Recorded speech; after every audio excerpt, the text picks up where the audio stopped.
يا رب العالمين.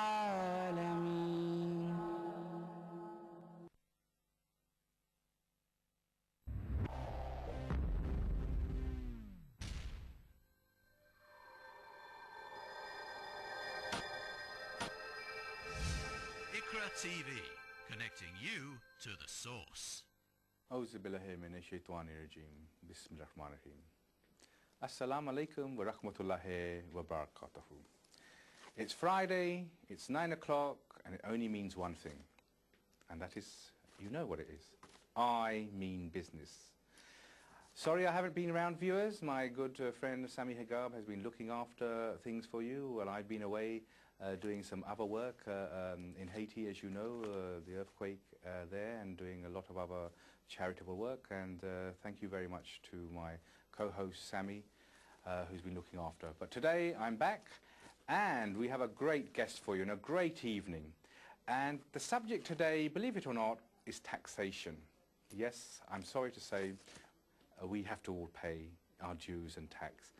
And for that we have a very, very well-known expert in South London and Croydon. And it is my great honour and privilege to have with me today Tahir Beg. Assalamu alaikum. How are you, brother? Good. Any problems getting here today? Not really. No. Yeah, we've moved studios to central London, and so there we go. Very central, and thank you for moving. It makes life easy for me. You're welcome. And of course, how can I forget my co-host, who was once just a guest of mine, Sami Higab. Pleasure to be here. And thank you very much for looking after the show. And inshallah, my pleasure. Traveling again, you will... Absolutely. So I hope you travel more often now. Inshallah, we will travel and do good work for Iqra TV and Al Khair and for humanity and people. Inshallah. Yes, Duncan, just to touch on that point. So if you keep on traveling, you will get redundancy, and you know 30,000 of that is tax-free. But supposing you work for yourself, you're self-employed. Yeah, so who's going to be my? I have to pay myself redundancy. No benefit there for the wicked ones. We are wicked. And someone was saying to me today that the situation in Pakistan is very bad at the moment. And please, if we can all make a dua for Pakistan, whether you're Pakistani or not, at the end of the day, we're all human. It's here for humanity. And please, if everyone can make dua for the situation in Pakistan, inshallah. Right. So Tahir Beg is, your company is Beg Williamson and Co. Limited. Yep. And I have visited, I think, your offices outside in Crystal Palace on the one way, and that was very good. Right. Yes. And I've seen you at Al Khair as well on the first Sunday of each month.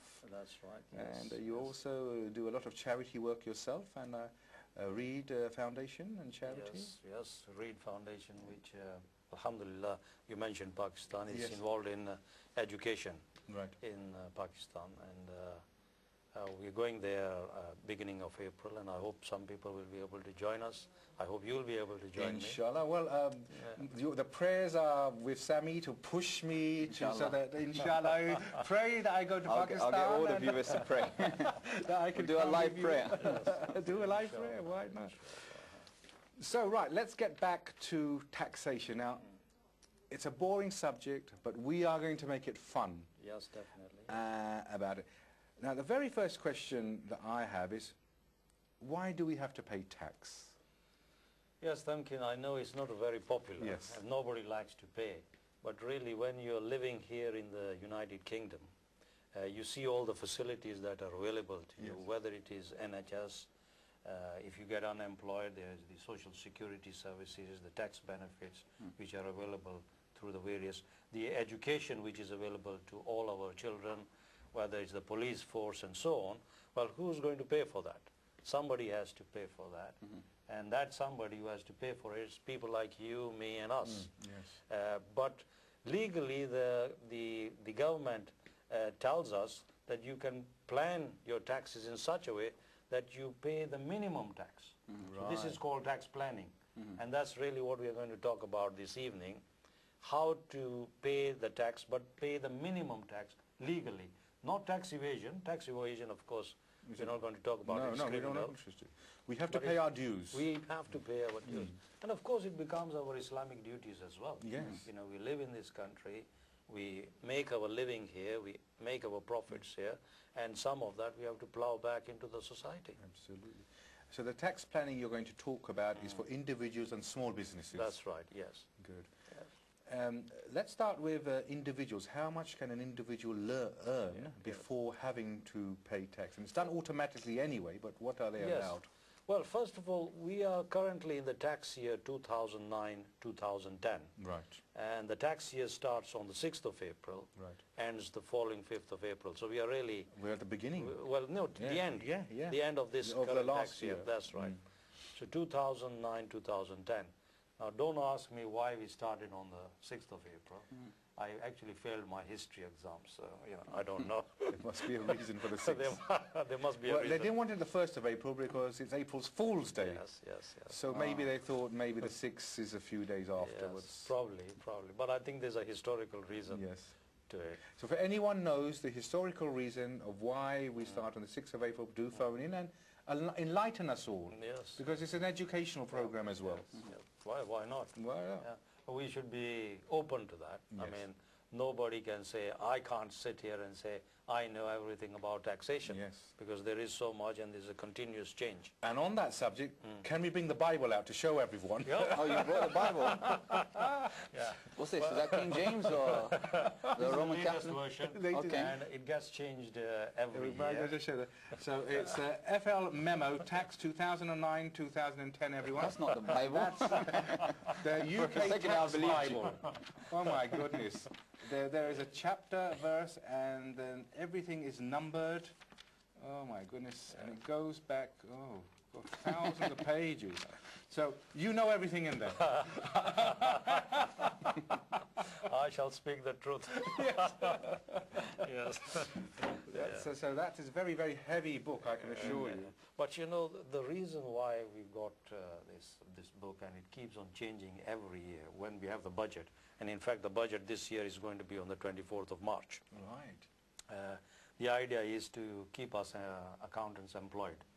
So, there's always some change and keeps us, in business. Yes, otherwise you'll be reiterating the old stuff. That's right, They have to give you print paper, keep the economy going, the printers going, the ink, the books, libraries with books in, people to study more, do PhDs and things on taxation. Well, all of this is revenue generating as far as we are concerned. So we are grateful in a way that there's a budget every year. Yes. Otherwise we would be unemployed. Yes. A lot of people, unfortunately, worldwide are unemployed as well as the UK. Yeah, but you see, the reason is, of course, we are going through a recessionary period. You talk about tax. I mean, the government has got a deficit of about 178 billion pounds. So after the elections, and I'm not an expert and I'm not a politician on that, but my view is once the elections are over, going ahead, you can be sure that the taxes are going to increase because somehow or the other the government has to pay back that. And where is it going to get the money from? Well, it has to be taxes. Taxes or running businesses? Well, more businesses, more encouragement. But businesses, I mean, you've spoken about it before on this program.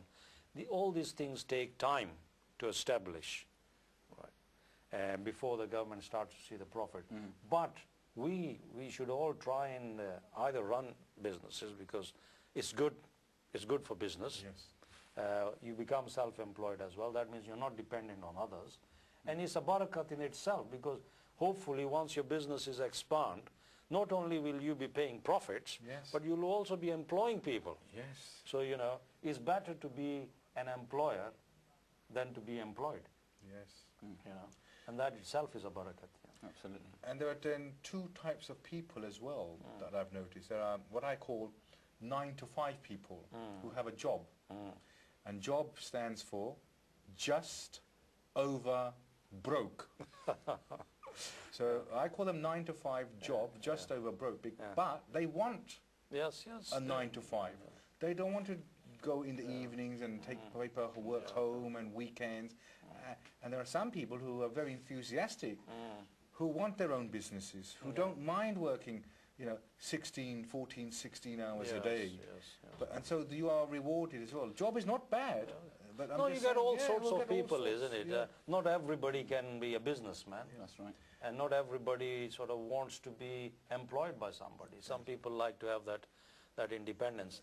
But of course, we were talking about taxation. Yes. The advantage is whether you are employed, whether you are self-employed, is you mentioned about how much can you earn tax-free. Yes. Now, each one of us who is resident here in the